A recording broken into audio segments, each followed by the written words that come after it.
Welcome to Square Notes, the Sacred Music Podcast. Your chance to learn about the teachings of the Catholic Church on sacred music, both in theory and practice. Through interviews, discussions, and music, your hearts and minds will be lifted up and better understand what it means to sing the praise of His glory. And now, your host, Dr. Jennifer Donaldson-Nowicka. Hello, listeners, and welcome to Square Notes, the Sacred Music Podcast, and the official podcast of the Catholic Institute of Sacred Music.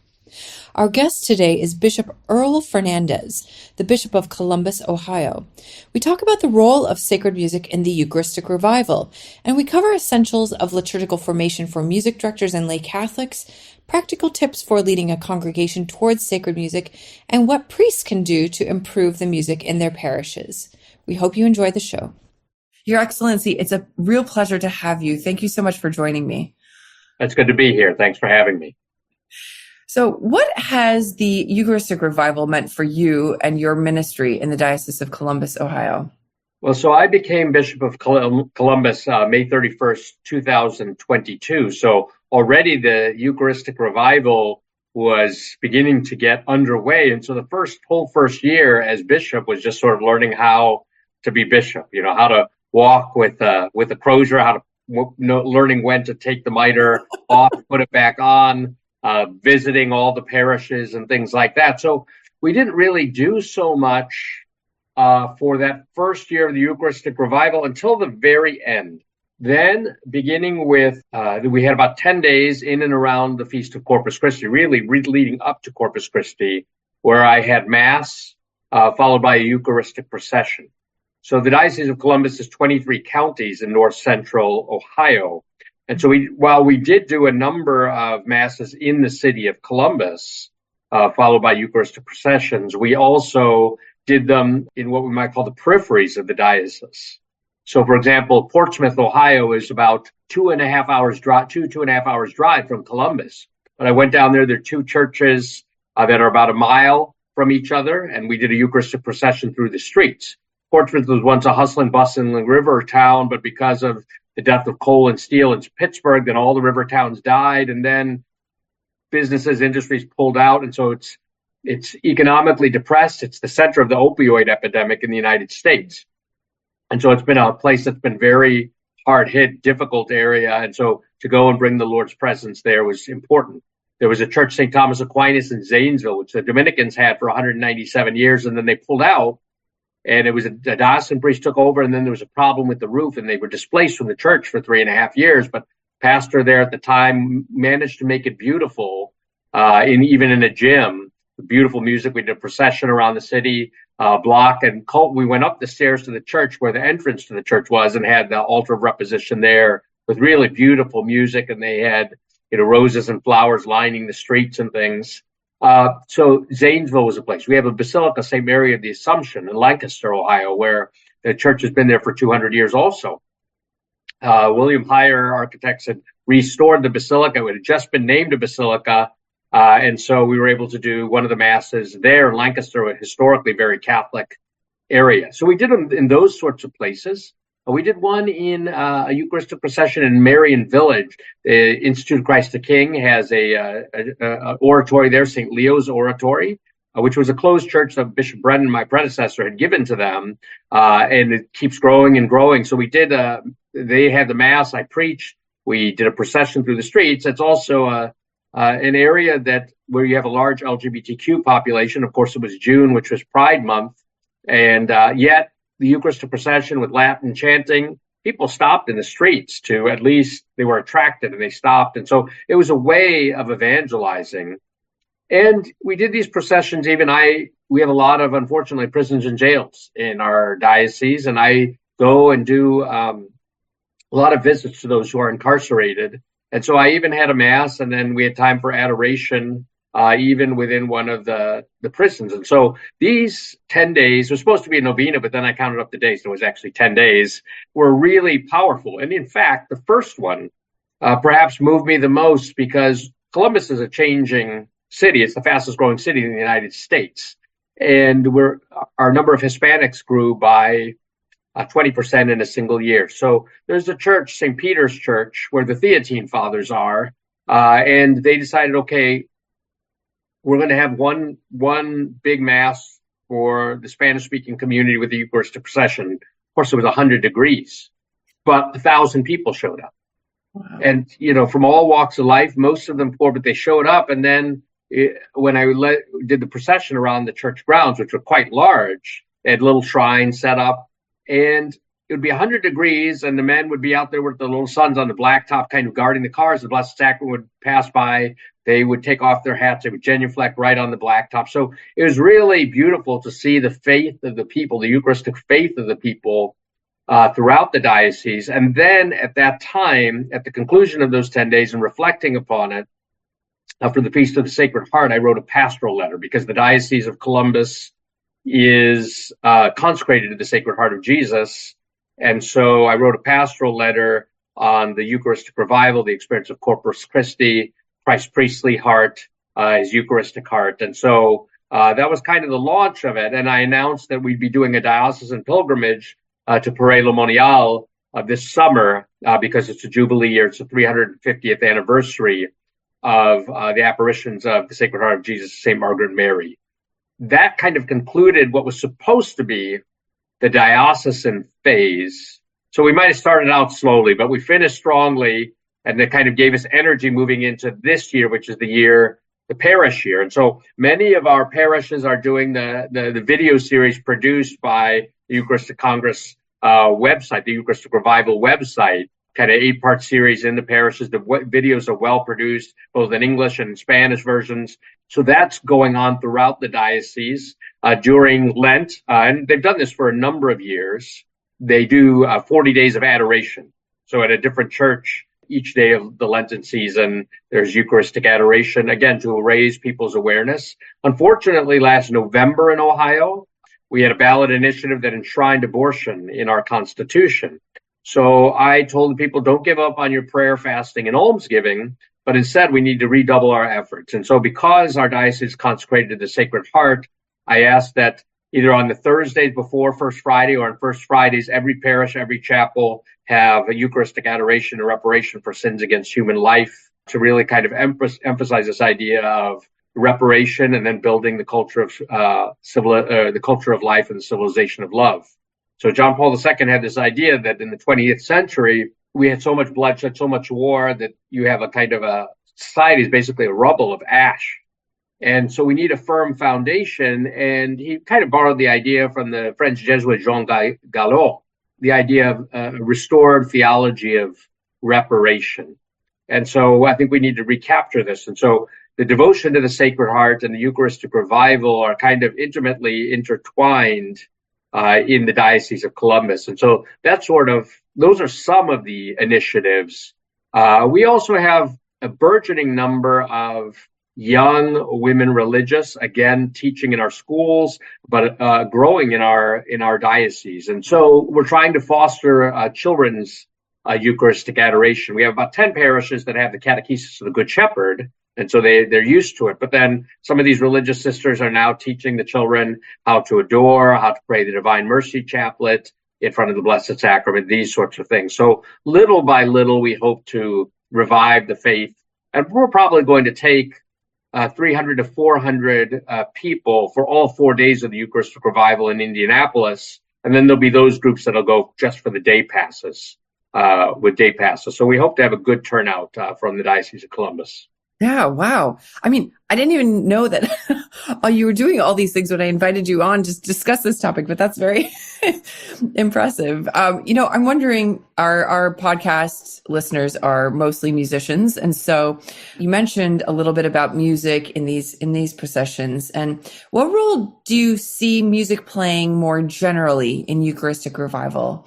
And, I'm thinking about not only these individual activities for the Eucharistic revival, but at Mass in general. Well, I mean, I was born, I'm the youngest ordinary in the United States amongst the Latin bishops. So, I was born in September 1972, so shortly after the liturgical reform, so shortly after the new order of the Mass. And, our parish, like most parishes in the 1970s, it was guitars, glory and praise. We are a church musician. He would compose his own pieces, which everybody thought were sort of hip, except for my father and all of us. My parents were immigrants from India, so my father had been in the Jesuit seminary in the 50s. He was a master of ceremonies. They grew up in a different sort of culture. So it was a culture shock coming to them in the United States in 1970. And it was a culture shock even within the church. So we were sort of like we went to Catholic school, but when we came home, we learned from the Baltimore Catechism. And my father really explained to us what the Mass is. We had the pictures in the Baltimore Catechism. What we see the priest saying Mass in his chasuble. What we should see, and there's the face of Jesus wearing the priest's chasuble, and all these sorts of things. So those images were in our mind, but it seemed disconsonant, like what we were doing at Mass versus the type of music we were playing. And people would, they'd want us to have all these hand motions and things, and we wouldn't want to do them. The priest would want us to gather around the altar in the sanctuary, and my dad told us not to do that, so we didn't do it. And the teachers would sort of grumble but relent. But that's sort of what we grew up with. Now, the faith was strong amongst the people, our bonds of communion. These were the people we lived in the neighborhood. We went to church with them. We went to school with them. But every now and then my dad got fed up. And so he took us down to Old St. Joseph Church in Toledo. And there the priest was pretty old after Vatican II. And so I don't know that he ever changed. They certainly never renovated their church. And by 1984, they definitely had the indult Mass. And so we would take us down there periodically. And for us, the Mass was the Mass was the Mass, but there was a different type of music, not only hymnody, but also chants and so on. So we were exposed to that from an early age. And in many parishes at that time, the baby was thrown out with the bathwater, we might say. But not far from where we lived in Toledo, and really the middle of nowhere, Ohio, Cary, Ohio. It's about 15 miles west of Findlay, Ohio, which probably doesn't mean anything to anybody who's not from Ohio. But in the middle of essentially a very rural area, there's a magnificent basilica in honor of Our Lady of Consolation. A wooden statue was carved of Our Lady of Consolation based on one in Luxembourg, and a lot of healing miracles have happened there. So my father and mother would take us on a family pilgrimage there every year. There's a magnificent basilica, magnificent murals, fantastic organ. But we'd have Mass, followed by, then we'd go over to the shrine cafeteria, have lunch. There was the only time practically we got dessert because my mother liked cheesecake. And then there would be a rosary procession through the streets with Our Lady of Consolation and singing. And then we'd come back to the basilica, and there would be exposition and benediction. So we heard the O Salutaris. We have time for adoration. We'd have the Tantum Ergo at the end. But that was actually our exposure to those hymns. Otherwise, we never would have heard them. But they were so familiar, and there was so much ingrained in what I might call my Catholic imagination from that experience of going to the Basilica of Our Lady of Consolation that it never left me. And there it began to make more sense. Like, this seems much more consonant with what we're supposed to be doing at Mass and offering God worship.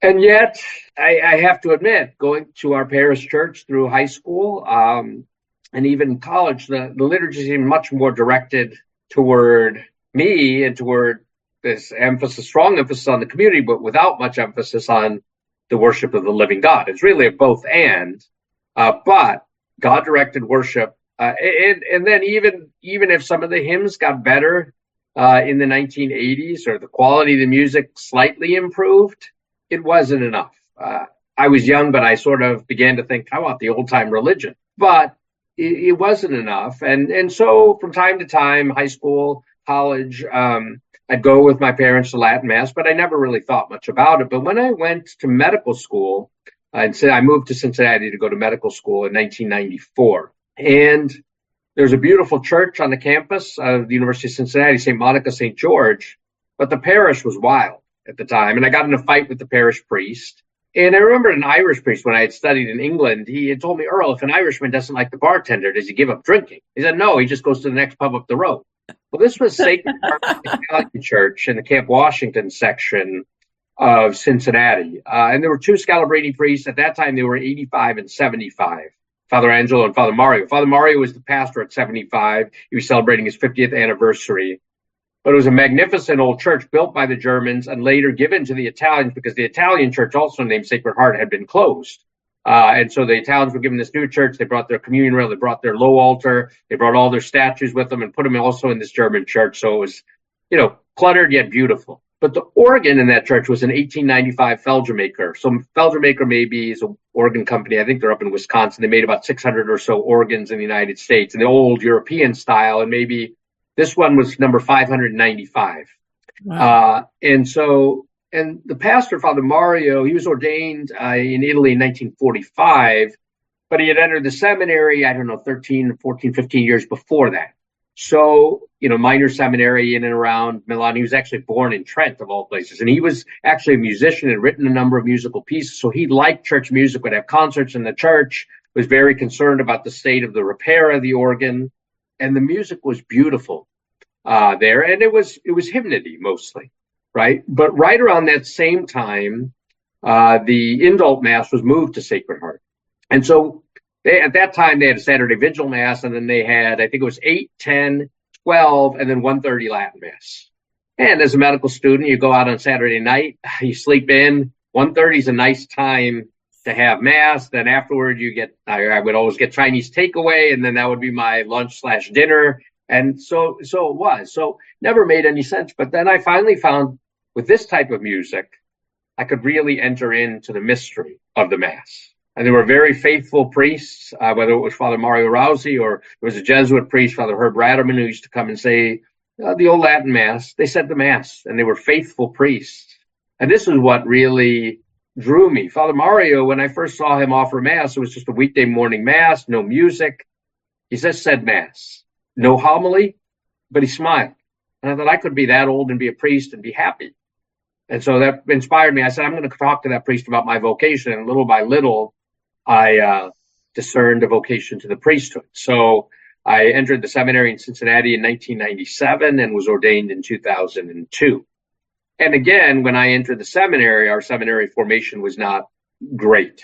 I must admit. We had good camaraderie and we had some good professors.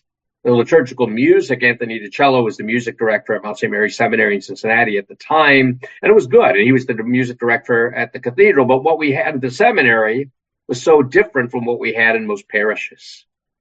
But then when I was on my seminary internship year, I was at a parish Assumption Church in Mount Healthy, where a somewhat famous church musician, Eugene Englert, he was stationed there, and he was there before the council and after the council. Eugene is actually still alive. He's in his 90s now.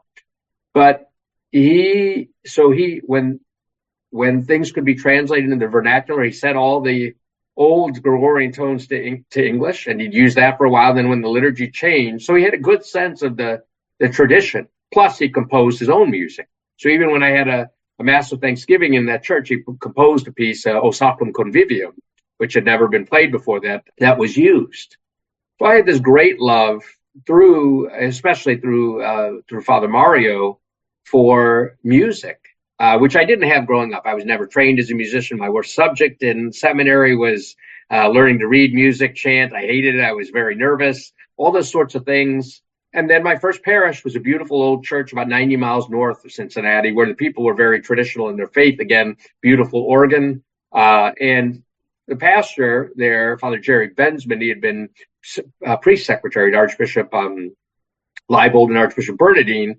But he had actually been a seminarian in Rome during the Second Vatican Council and did all the Latin shorthand as official scripture for the council. So he also had a great love for tradition. We had the children's glory and praise hymnals, and he was like, we need to go more and more toward organ music. And so we were very simpatico. And then I was sent to Rome in 2004 to do a license and doctorate. And there, living in Rome, it was at the time of the death of John Paul II and the time of Benedict XVI, all of that. So it was a beautiful time to be in Rome, but then it's exposed much more to the church's larger tradition, beautiful music in beautiful spaces, chant both is in the Western tradition and in the Eastern tradition. And every liturgy I went to was beautiful. And so I really then thought, okay, what can I do when I get back? Except I was assigned as a seminary professor. But again, the music was great. Anthony DiCello was still the professor. We began to improve our own liturgical practices at the seminary. But as a seminary professor and going to a local parish every weekend until from 2008 till 2014, when I was appointed as administrator of Sacred Heart Italian Church, because the Scalabrini priests, unfortunately, Father Mario was 93 and Father Vincent was 84, and they had to retire. And so they needed a priest who knew English, Italian, and Latin. They asked me. So I did that. Then every weekend, 2014 to 2016, while maintaining my role as academic dean of the seminary and the professor of moral theology, until I went to the nunciature in 2016. And so then I worked for the Apostolic Nuncio for a number of years, but then I would experience the liturgy very often in the National Shrine of the Immaculate Conception, where Dr. Latona has a beautiful choir, there's beautiful music there. Or I never really said Mass publicly during my time at the nunciature. I would go and offer Mass for Mother Teresa sisters at the Gift of Peace house, where they used to take care of HIV positive men. And it's also a formation house. Now, the sisters just have their simple songbooks, but their souls are so beautiful that whether they were chanting in Latin or singing in English or singing glory and praise, somehow or the other, it was always beautiful. There was something about singing a song with your soul. And you could see their great devotion to Jesus in the Eucharist and the way they adored him, their great devotion to Mass, the way they received communion, the way they made their Thanksgiving after Mass, that made me want to be better for them. Unfortunately, I was recalled from the nunciature in 2019 to Cincinnati to take over a parish, St. Ignatius of Loyola, where the previous pastor was put on leave of absence accused of sexual abuse of minors, 7 counts. Eventually, he would plead guilty to that. But when I arrived, they still had liturgical dancing, guitars and drums at Mass, all of these sorts of things. There were 3,000 families. There were 1,160 kids in the school, and good people. But this had been essentially their musical tradition and formation for 40 plus years. The school children, for example, did not even know Immaculate Heart of Mary because they had never heard it. They were never taught it, never heard it. They could sing Hail Mary, Gentle Woman, but they couldn't sing Immaculate Mary. You couldn't sing on a Sunday Mass, Holy God, we praise thy name, or Holy, Holy, Holy, because they'd never heard it. And most of the people had not. So after 40 plus years of not singing traditional hymnody, not chanting, people not even having any understanding of antiphons, we began to little by little try to gradually bring people along. They always had one Mass, 6:30 morning Mass, never had any music. 8:30, because they called it the golfer's Mass, but it was a nice Mass, actually, peaceful. Then we had 8:30 Mass, which had kind of traditional organ music. The 10:15 was kind of their guitar, praise and worship type music, as was their noon Mass, and their 5:30 evening Mass was young adults, contemporary music, right?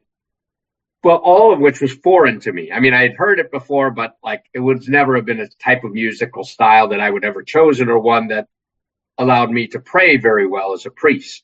But I thought we need, in my opinion, people said, well, we have this Mass with no music for people who don't like music, this Mass for people who like traditional church music, these Masses for people who like contemporary music. But I never found it as a real means of bringing unity to the parish, or to exposing people to a larger tradition.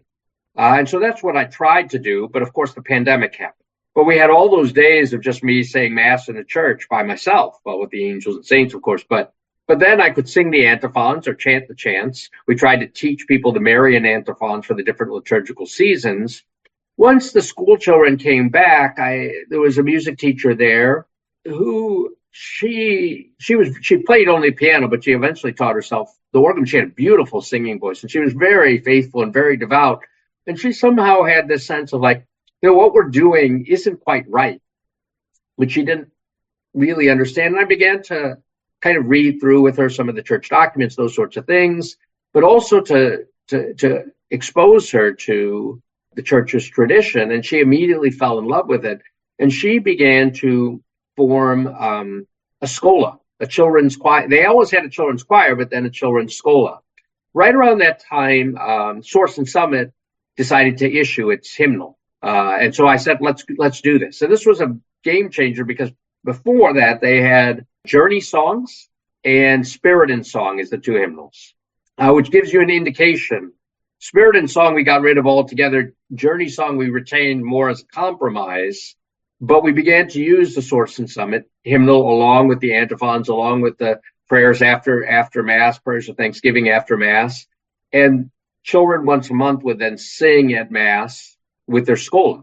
But what I sort of liked about, and we would, from time to time, we would try to set the tone for the liturgical season. So, for example, we didn't have guitars and drums and things during Lent. And we tried to emphasize the singing using the human voice. And with the children in particular, the parents would always want to come to see them, hear them sing. And then the grandparents would come, and we'd have good attendance, good celebration. But then also the grandparents there would be something that would kind of connect generations. Like, oh, this is how it used to be. And we were making real headway, I think, at least among some families, and building up a kind of a core group. And then I was having our church music director, also our organist, also play not just at the 8:30 Mass, but she would also rotate between the 10:15 and the noon Mass. And so that would also begin to diversify the types of music. And I have to admit, some of it was selfish. I wanted to be able to actually pray at Mass and not be irritated at Mass, right? People don't realize, if you're a priest, then offering Mass is the highlight of your day. It's the highlight of your life, really, and being able to share the gifts of the people of God. But you have to be able to pray. You have to have silence in the liturgy to be able to pray. You have to have a true spirit of contemplation. And unfortunately, we sometimes confuse active participation with doing lots and lots of things and having lots and lots of noise, rather than also figuring out a way to participate interiorly in the prayer of the Mass. And so, and have a real spirit of offering, or a real spirit of meditation. And so we did what we could with what we had at the time, until I got a call saying that I had been nominated to be Bishop of Columbus. In your experience, it sounds like you sought out music from your knowledge of your faith. But, I suspect that for a lot of people, a lot of Catholics, they're just kind of, maybe they're discontent with how things sound at Mass, and they wish that it was better, but maybe they don't know how to achieve that, or they don't have even an idea that there's more there that's possible. And what would you say to the average Catholic who is going to a Mass where music is definitely a dominant experience of how they experience their life as a Catholic on Sundays? Right. And but how do they look for things that are better, and why should they want to find something different? What effect would that have on their prayer life, on their spiritual life, on their knowledge of the Eucharist? Well, so I would say this. Many people don't, I would always tell the people at my parish, look, I realize my experience is different from yours, right? And this is so people's own local experience is what colors and cultures their experience of faith. Music has a very powerful effect on people. But it's also important to focus on, what is it that we're doing at Mass? What is it that we're offering? And the Council of Trent speaks of the Mass as the sacrifice of Calvary in an unbloody manner. So is our liturgical action and our music consonant with that? The first thing. Is it consonant with the praise and thanksgiving offered to God by the angels, as well as the saints, and by the church, pilgrim church on earth? People have this experience, and sometimes our experience of faith can be very emotional. Yet we also need to form them to understand that there's an objective structure to the Mass, that there is a prioritization within the church's sacred liturgy of types of music and forms of music. There's a difference between secular music and sacred music. So even in the Diocese of Columbus now, we sat down with all our high school principals and chaplains to talk to them about sacred music, to offer them better formation. So we attempted to do that through Parish Lenten Mission. We had Dr. Mary Catherine Levery, Father Paul Keller, Father Ryan Ruiz come in for our Parish Lenten Mission as an example in Cincinnati. Unfortunately, it was cut short because of COVID. But So to do things like Lenten missions, Brad Mackey, who was our director of faith formation at the parish, he would offer a book study on what are the documents of Vatican II actually saying. Now, you're only going to have a small group of parishioners actually coming to those things, but you can form them, and they can also be sort of your instruments, your missionaries in forming others. Certainly, you can offer courses in adult faith formation. The Liturgical Institute up in Mundelein, they had these short little video clips on the different parts of the Mass. And so through Flocknote, we sent them out weekly to our parishioners to try to form them so that they could understand this is what's happening at Mass. This is what you could be experiencing at Mass. We also wanted there to be a kind of a unity with other parishes in the diocese. That is, you don't want to have, if you're traveling, your kid has sports somewhere and you go and Mass is completely different, you feel out of place, you feel out of sorts, you feel like a stranger, you don't belong. So there has to be an essential unity. Unity doesn't mean uniformity. And so I think to encourage people to understand objectively through faith formation what's actually going on in Mass. That's why in Desiderio Desideravi, the Pope talks about ongoing liturgical formation, not only for priests and deacons, for the clergy, but for all the lay faithful. And in particular, he mentions, I think I have it here, even on my shelf, this book, Liturgy and Liturgical Formation by Romano Guardini. There, the Pope gives the example of and even Guardini talks about this. Okay, parents are taking their children up the church steps. Well, we're going up to church. We're going up to the house of God, just like people went up to the temple in Jerusalem. Or he talks about parents teaching the children how to make the sign of the cross in a more profound way. I mean, when I went to my parish, no one genuflected because nobody had seen anyone genuflect. The Blessed Sacrament, until a couple of years earlier, had been off to the side. So no one genuflected, even people who were able-bodied. I can understand if someone's had a knee replacement, can't genuflect, okay, but no one had genuflected. And so even making genuflections or encouraging silence in church, without a gathering place, people just chatted in church. Even if the Blessed Sacrament was exposed, they chatted in church. They had no sense. I had to come out of the confessional a number of times because I couldn't hear the penitent because people were speaking so loudly in church. And so creating an environment, and that's where architecture also matters, that fosters a spirit of reverence and devotion and that serves the liturgical action of the Mass can also help. Having a choir loft rather than kind of a choir area down on the floor where musical instruments are, because then people feel like they're being entertained, right? They have to engage with the musicians through sight rather than by singing themselves or through an interior type of participation. To become the person attending Mass becomes very passive. And so I rather than active participation, whether through singing or through prayer, interior prayer, they become a passive recipient of some of the music. So those are some things where I would try to encourage people to read more. People don't want to read. Well, then give short video clips to help form them. But the formation is ongoing and it's going to take a long time. But I often found that you could reach children did not have all the baggage of the adults, right? So children were very open to new ideas. So we would have children doing the catechesis of the Good Shepherd. They knew the liturgical seasons. They knew the liturgical colors. They knew their Bible stories. They knew the actions of the Mass so much so that if they would go to other parishes and priests would try to cut stuff out, they would correct them.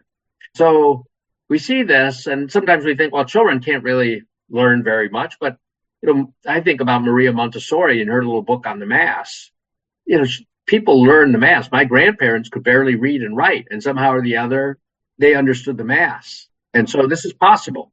Sacred music seems to, like Pope Pius X said, it puts suitable clothing on the text proposed to the faithful. And I would say, that what's proposed to the faithful is the very mystery of the worship of God too. So seeing it in suitable clothing really makes evident what's really there. And without that suitable clothing, it feels like people are prevented from accessing what's really there.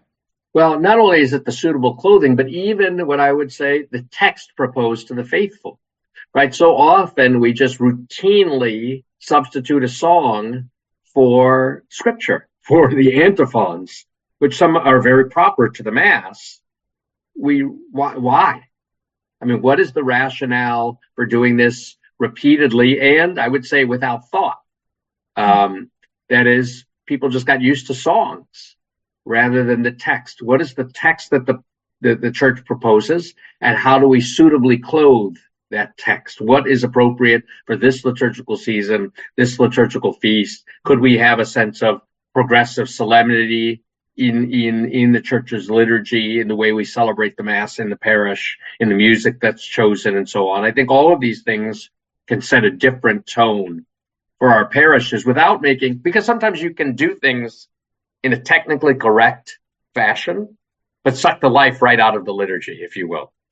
Right? Everything is technically correct, but nobody feels like they prayed. On the other hand, as I mentioned, here in Columbus, where we have great diversity now, our Hispanic population increased 20%, but we're also getting a great number of African migrants coming. And you never leave Mass feeling like this was old, this was tired, this was routine.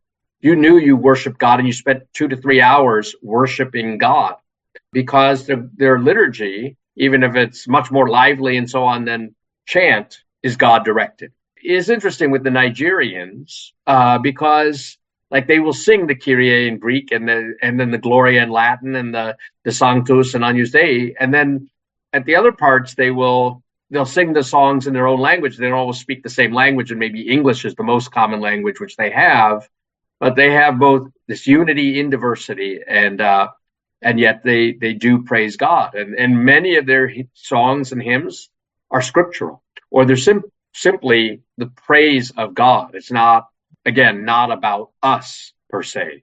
Or the Spanish songs are very simple, but they really reflect the devotion from the heart.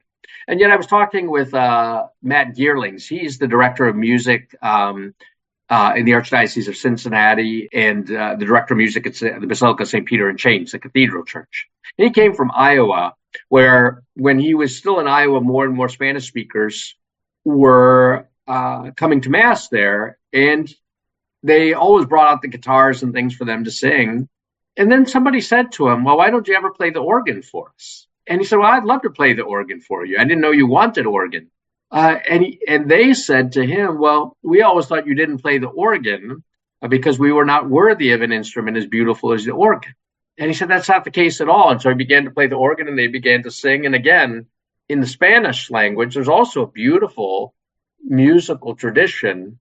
So sometimes there's a presumption that there is only the kind of the folk music, but there's also beautiful music, polyphony and so on in other languages and in other cultures.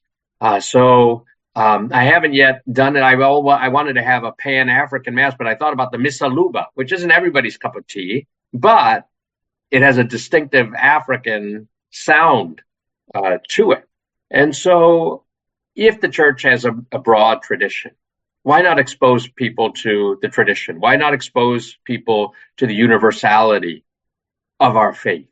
I mean, I think in Advent and Christmas time, how many people listen to the music from King's College, and they're waiting for the little boy to come out and begin with Once in Royal David City, and is beautiful. Yeah. But why have we lost that in our world, in our Catholic world?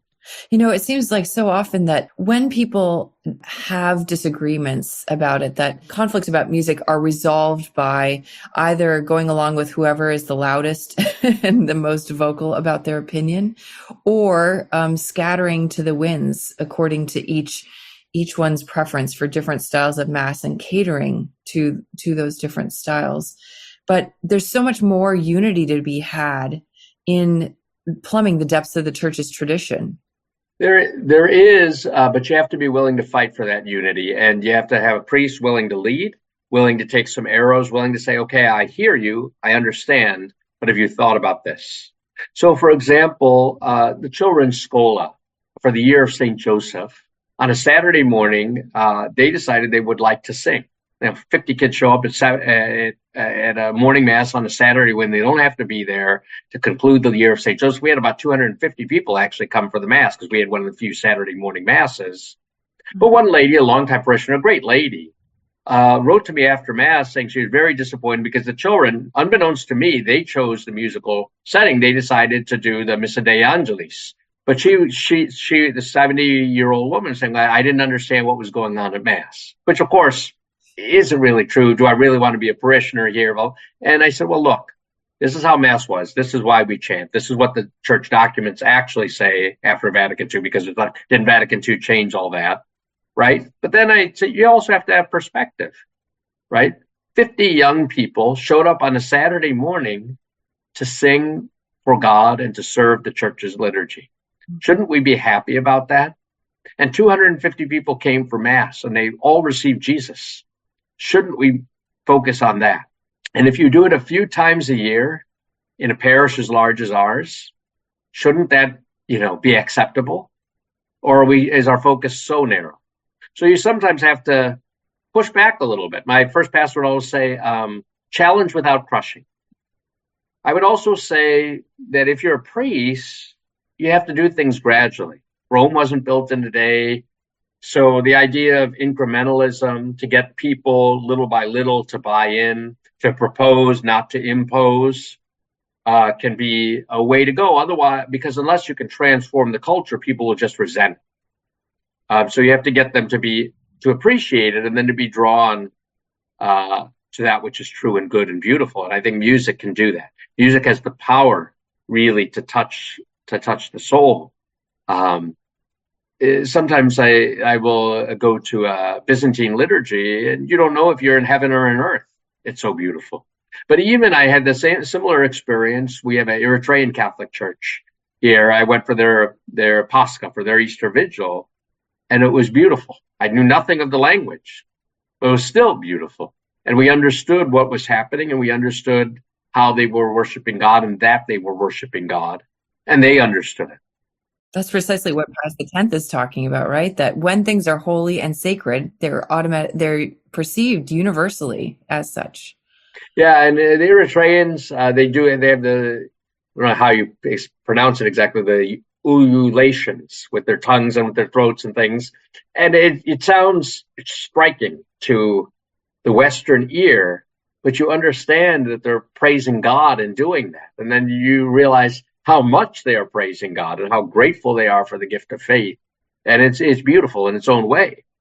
So even that is something that during this Eucharistic revival year, I've been able to experience in the Eastern Catholic churches that we have here in the diocese, the beauty of their liturgies. And again, it's a sign of a unity in diversity. If you could, if we could just conclude by maybe you offering a few thoughts about what can musicians who want to present to Catholics the Catholic birthright of their tradition, their musical tradition, what can you say to them to encourage them in this work? Perhaps when they feel a little bit maybe crushed or discouraged, or like they're trying to present things that are sometimes given obstacles. What would you say to musicians? Well, so when I became a priest mentor of mine said there are 5 keys to life and ministry, the 5 Ps: pace, patience, perseverance, perspective, and prayer. You have to pace yourself. Rome wasn't built in a day. Go slowly, gradually, forming and informing, working with your pastor. Pace yourself and have constructive dialogue with your pastor. One good thing for church musicians is that there's a shortage of church musicians. Pastors don't want to have to find a new musician. They don't want to have to find an organist because they can't really. And so you're in a good bargaining position, but pace yourself. You can get some things done and be constructive. And little by little introduce pieces, pace, patience. One saint says, patience is that which one is willing to suffer out of love for another. What are you willing to suffer for Jesus? What are you willing to suffer for the people of God entrusted to your care and whom you are asked to serve in the sacred liturgy? Yeah, it's an agony, but I'm growing. I would say that as a bishop, but you little by little, you have to be willing to suffer for what you really believe in. And Jesus patiently suffered everything upon the cross. Perseverance. right? You can't just quit when somebody tells you no, or when someone goes after you, or gives you a nasty letter, or yells and screams in your face, right? People do that to priests all the time. Most of the time, nice homily, Father, and then, Father, can I have a word with you? And sometimes it's that one person who challenges you or yells at you, that you dwell on that, but you lose sense of everybody else who was so pleased to worship God that day. Like once a woman came up to me, I'd done a baptism of a little baby shortly before I left to become bishop. And it was like the 8th child in the family. The organist got sick that day, but the woman who ran the children's school, she came with her little daughter and played 2 masses back to back. And one woman was complaining to me, like I didn't get the songs I was expecting to get. Nothing good happened here. How could you let this happen? And I said, what do you mean? A new child was baptized. This young woman with a daughter came and played 2 masses at the last minute, so our people could actually have music at mass because our organist got sick. Everyone received Jesus, including you. We offered sacrifice to God for the forgiveness of sins and unity and reconciliation throughout our world. Nothing good happened, and that way, but you have to persevere, because sometimes you only remember the bad things, and you have to have with that then perspective. So don't give up when people attack, or if you get a setback or the pastor tells you no, you can always repropose. But you also have to have perspective then. I gave an example of having perspective. What is the good that I am accomplishing? Sometimes I think if I touch just one soul and that person is transformed by the power of the sacred liturgy, by the power of the Eucharist, well, that's a good day. That's a really good day, actually.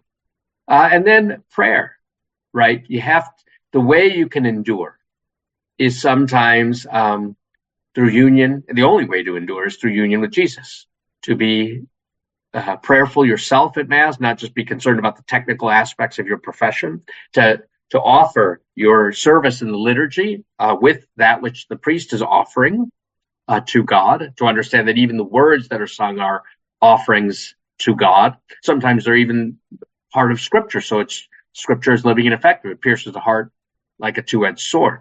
To understand the power of music in people's faith lives and how much power is really entrusted to you to serve the people in the mission of the church and the mission of the gospel.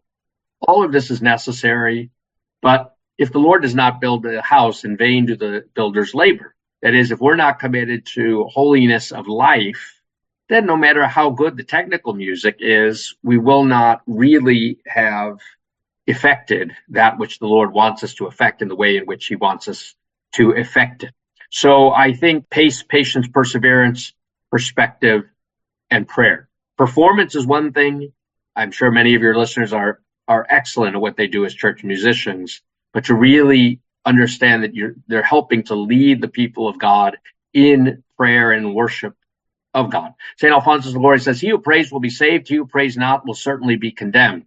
And again, if God is lost, all is lost. So to keep our eyes, our hearts focused on the Lord, I think that's the most important thing that we can do. This has been very helpful, and it's great to hear your story, Bishop, and thank you for your wisdom for our listeners. You're most welcome. Thank you for having me on. I wish I would have spoken less and listened more, but that's how sometimes these things go. Oh, no, it was great to have you. I mean, you have so much wisdom and experience to offer on this, so thank you so much. You're most welcome. God bless you. We hope you've enjoyed listening to Square Notes, the Sacred Music Podcast with Dr. Jennifer Donaldson-Nowicka. For more information about this episode, sacred music resources, or upcoming events, visit our website at sacredmusicpodcast.com. You can subscribe to our podcast on iTunes, Stitcher, YouTube, or your favorite podcast app. If you enjoy our podcast, please write us a review on iTunes. This improves our iTunes ranking and helps others find out about the podcast. The music you heard at the beginning of this episode is Hec Dies by William Byrd, sung by the London Oratory Schola Cantorum Boys Choir, directed by Charles Cole from the CD Sacred Treasures of England. The music at the conclusion of this podcast is from the Prelude and Fugue in G Major, BWV 550 by Johann Sebastian Bach, performed by Jennifer Donaldson-Nowicka. We look forward to having you join us next time, and until then, may we sing the praise of his glory.